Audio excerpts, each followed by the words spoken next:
Hi hello வணக்கம் வந்தனம் and நமஸ்காரம். ஸோ நம்மளுடைய சாய் கேட்டரிங் சர்வீஸில் இன்னைக்கு எபிசோட்ல என்ன பார்க்க போறோம்னு சொல்லிட்டு எல்லாருமே ரொம்ப ரொம்ப அவரோட காத்துக்கிட்டு இருப்பீங்க. அதுக்கு முன்னாடி தர்ஷினிட்ட நான் நிறைய கேள்விகள் கேட்க போறேன். ரெடியா? ஓகே. திருப்பதினா லட்டு, திருநெல்வேலினா அல்வா, ஸ்ரீவில்லிபுத்தூர்னா பால்கோவா.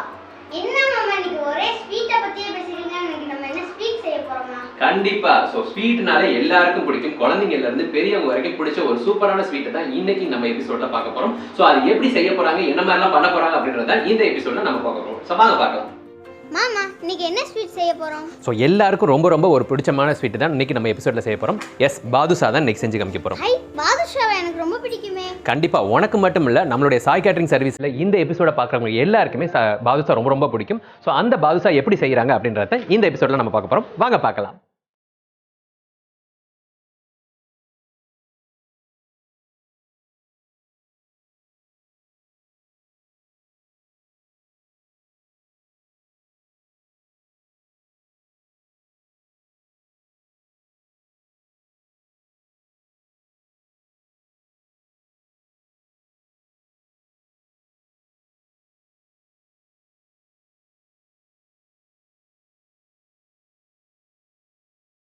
ஸோ பாதுஷா எப்படி செய்ய போகிறாங்க, அதுக்கு என்னென்ன தேவையான பொருட்கள், என்னென்னலாம் செய்யலாம் அப்படின்றத நமக்காக செஞ்சு காமிக்கிறதுக்காக நம்மளுடைய சாய் கேட்டரிங் சர்வீஸினுடைய ஸ்வீட் மாஸ்டர் திரு நடராஜன் ஐயா அவங்க இருக்காங்க. ஐயா வணக்கம். வணக்கம். ஸோ இந்த பாதுஷா செய்கிறதுக்கு என்னென்ன தேவையான பொருட்கள்ங்க ஐயா? முதல்ல பாதுஷா செய்கிறதுக்கு மைதா மாவு மெயின் இன்க்ரீடியண்ட் அதுதான்.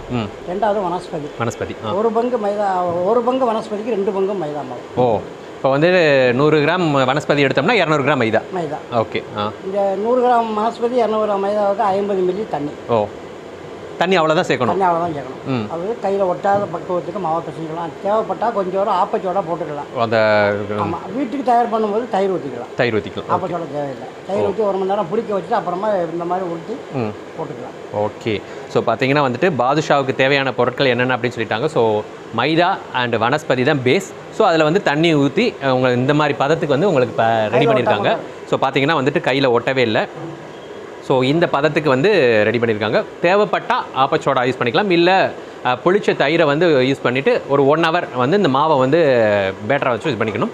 ஸோ அதுக்கப்புறம் வந்து சின்ன சின்ன இதாக உருட்டி அதில் நல்லா நடுவில் தம்ப் பண்ணி இப்போ வந்து அதில் பேடா எடுக்கிறது எடுத்தோம்ல அதான் ரெடி பண்ணிடுவேன். ஸோ பேடா ரெடி பண்ணிவிட்டு ஆஃப்டர் பார்த்தீங்கன்னா வந்துட்டு இந்த மாதிரி பேடா ரெடி பண்ணியிருக்காங்க. ஸோ இப்போ வந்து எண்ணெயில் வந்து மிதமான சும்மா விட்டுருங்க. ஓ, இப்படி நல்லா உடையாமல் உருட்டிட்டு. ஓகே. ஜஸ்ட் வந்து அப்படி ஒரு ப்ரெஸ் தம்பு தான், ரொம்ப ஈஸியாக இருக்குது. ஸோ விட்டால் நானே ஸ்வீட் செஞ்சிருவேன் போல், அந்த அளவுக்கு வந்துட்டு ஈஸியாக நமக்கே சொல்லி கொடுத்துருக்காங்க. வீட்டில் செய்கிறவங்களுக்கும் ஒரு சூப்பரான இது. ஸோ இந்த மாதிரி ரெடி பண்ணிவிட்டு அதை வந்து எண்ணெய் வந்து எந்த அளவுக்கு நல்லா காஞ்சிருக்கணுமா, இல்லை மிதமான சூடு இருக்கணுமா? மிக மிதமான சூடு. ஓ, நகை விரும்புகிற சூடுன்னு சொல்லுவோம். ஆமாம், அந்த சூடில் தான் போடணும். சூட்டில் போட்டு எடுத்துடணும். நல்லா கோல்டன் ப்ரௌன் கலரில் வந்தால் போதும். எல்லாமே மிதந்துடும். ஓ, ஸோ பார்த்தீங்கன்னா வந்துட்டு அந்த பேடா நம்ம ரெடி பண்ண பாதுஷா வந்து மாவு எண்ணெயில் போட்டு பொரியும் போது அது ஃபுல்லாக வெந்து மேலே வந்துட்டாலே அதுதான் சரியான பக்குவம்னு சொல்லியிருக்காங்க. ஸோ அந்த பக்குவத்தில் நீங்கள் எடுத்துகிட்டு அதுக்கப்புறம் என்ன பண்ணுறாங்க அப்படின்றத தொடர்ந்து பார்க்கலாம்.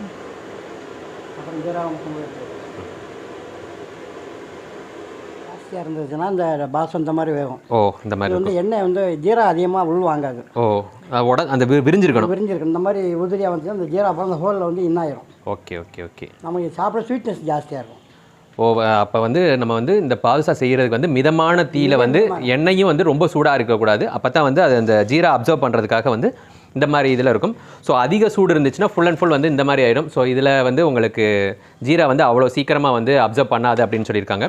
ஸோ வீட்டில் இருக்கவங்களுக்கு ஒரு சின்ன டிப்ஸ் அப்படின்றத விட நல்ல சூப்பரான டிப்ஸ். வீட்டிலேயே பாதுஷா அந்த தடவை செஞ்சு அசத்தலாம்னு நினைக்கிறேன்.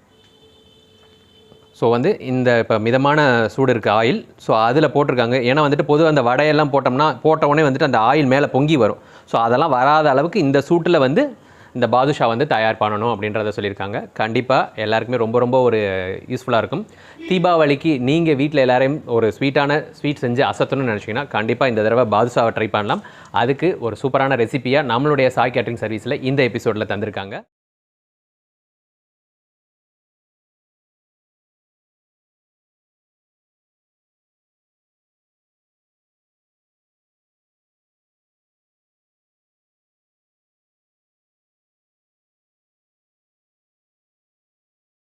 ஸோ பாதுஷா ரெடி பண்ண பாதுஷாவை இப்போ ஜீராவில் போட்டு ஊற வச்சுருக்கோம். இப்போ சாப்பிடலாமா?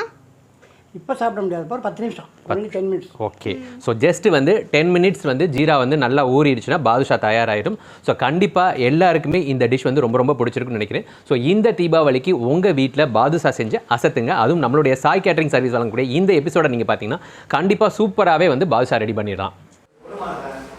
ஸோ பாதுஷா ஜீரா பாவில் போட்டு ரொம்பவே ஷைனிங்காக சூப்பராக ரெடி ஆயிடுச்சு. ஸோ இதில் வந்துட்டு இன்னும் டெக்கரேஷன் பண்ண விதமாக பார்த்தீங்கன்னா வந்துட்டு மேலே வந்து க்ரீம் அப்ளை பண்ண போகிறாங்க. ஸோ பேசிக் தான் பட்டர் யூஸ் பண்ணி அதில் வந்து ஐசிங் சுகர் ஆட் பண்ணிங்கன்னா நம்மளுக்கு அந்த க்ரீம் கிடைக்கும். ஸோ அந்த க்ரீமை வந்து வீட்டிலேயே நம்ம செய்கிறதுனால வந்து வீட்டில் இருக்கக்கூடிய பொருட்களை வச்சு நம்ம பண்ண போகிறோம். ஸோ அதனால சின்ன ஃபனல் நம்ம வீட்டில் இருக்கும். ஏன்னா எல்லா வீட்லேயும் வந்துட்டு அந்த கேக் கோன் இருக்காது, க்ரீம் கோன் இருக்காது. ஸோ இதில் வந்து யூஸ் பண்ணி இப்போ வந்து ஒரு சூப்பராக வந்துட்டு மேலே டெக்கரேட் பண்ணி அந்த லைட்டாக அந்த ஒரு க்ரீம் அப்ளை பண்ணியிருக்காங்க. சூப்பராக இருக்குது கண்டிப்பாக. ஸோ எல்லாருக்குமே ரொம்ப ரொம்ப ரொம்ப ரொம்ப பிடிச்ச ஒரு பாதுஷா வந்து க்ரீமோட அதுவும் டெக்கரேட் பண்ணி சிம்பிளாக டெக்கரேட் பண்ணுறதுக்கு ஒரு சூப்பரான ஐடியா. ஸோ வேணும்னா நீங்கள் வந்து ஃபுட் கலர்ஸ் வேணும்னா ஆட் பண்ணிக்கலாம். இல்லைன்னா நார்மலாக ஐசிங் சுகர் அண்ட் பட்டர் மட்டும் ஆட் பண்ணி அதை வந்து நல்லா பிளெண்ட் பண்ணிவிட்டு நீங்கள் இதில் வந்து பாதுஷாலாம் அப்ளை பண்ணிக்கலாம். ஃபுல்லாக வேணும்னாலும் இருக்கலாம். இன்னும் கொஞ்சம் நேரம் ஆக ஆக பார்த்தோம்னா இந்த நம்ம ஜீனி எல்லாமே வந்து சிரப் வந்து மெல்ட் ஆகி அப்படியே நல்லா ட்ரை ஆகி பார்க்கவே ரொம்ப சூப்பராக இருக்கும். சூடாக இருக்கும் போதை விட ஆறிடுச்சுன்னா தான் இந்த பாதுஷாவோட டேஸ்ட்டே தனியாக இருக்கும். ஸோ கண்டிப்பாக நீங்கள் எல்லாரும் வீட்டில் ட்ரை பண்ணுங்க. நம்ம ட்ரை பண்ணலாமா? ஓகே. பாதுஷா எப்படி இருந்துச்சு? சூப்பராக ஜீராவோட வந்துட்டு ரொம்ப சூப்பராக இருக்குது. பாதுஷா பாதுஷா ஜீரா ரெடி ஆயிடுச்சு. ஹை பாதுஷா ரெடி ஆயிடுச்சு. சூப்பர். டேஸ்ட் பண்ணிடுவோமா? ஓகே. சூப்பரா இருக்கு. யம்மி. ஸோ ரொம்ப ரொம்ப ரொம்ப ரொம்ப ஸ்வீட்டாக டேஸ்ட்டாக இருக்குது. கண்டிப்பாக இந்த தீபாவளிக்கு நீங்கள் வீட்டில் ரொம்பவே சிம்பிளான ரெசிபி இந்த பாதுஷாவை செஞ்சு உங்கள் வீட்டில் இருக்கவங்க எல்லாரையும் அசத்துங்க. இதே போல் இன்னும் நிறைய ரெசிபிஸை உங்களுக்காக தரதுக்காக நம்மளுடைய சாய் கேட்டரிங் சர்வீஸ் காத்துக்கிட்டு இருக்கு. ஸோ அடுத்த எபிசோடில் உங்களை எல்லாரையும் மீட் பண்ணுறோம். Until then tata bye bye. Sign off from Raja and Priyadarshini. Thank you.